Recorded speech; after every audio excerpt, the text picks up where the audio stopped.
Ҳукумати Ҷумҳурии Тоҷикистон ва ниҳодҳои гуногун аст дар сатҳҳои гуногун шартнома баста шуда буд дар бораи фаъолияти лицейҳои туркия ва муҳлати чиги муҳлати фаъолияти онҳо ба итмом расида буд аз нуқтаи назари ҳуқуқи чизе ки мо дастрасӣ буд.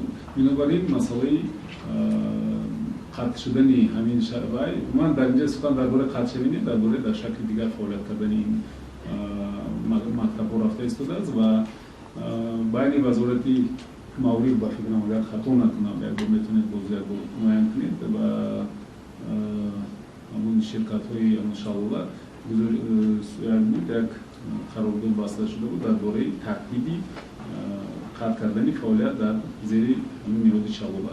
Имрӯз ин мактабҳо бе ягон каму кост фаъолият доранд, лекин албатта ҳамчун мактабҳои давоқӣ дар ин мактабҳо муаллимои фание ки аз Туркия буданд фаъолият доранд.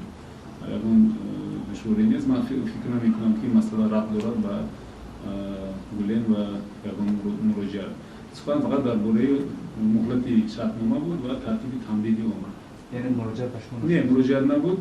Ман ҳамчун ҳуҷҷатҳои ҳуқуқияшро ки мо дида будем, ман ёд дорам ки ҳамчун як сол пеш ба фикрам ин коро буд, аз соли гузашта якумин сол, ду сол пеш ҳамин масъала буд ва ин масъала ба тадриҷ ҳал шуда буд. Так камтар васеътар гӯем агар ба созишнома ворид шудан ва аз созишнома баромадан як муҳлати муайян тақозо дорад ва тартиби муайян тақозо дорад ва мо ин тартибро риоя кардем. Ягон проблема дар ин ҷо нест.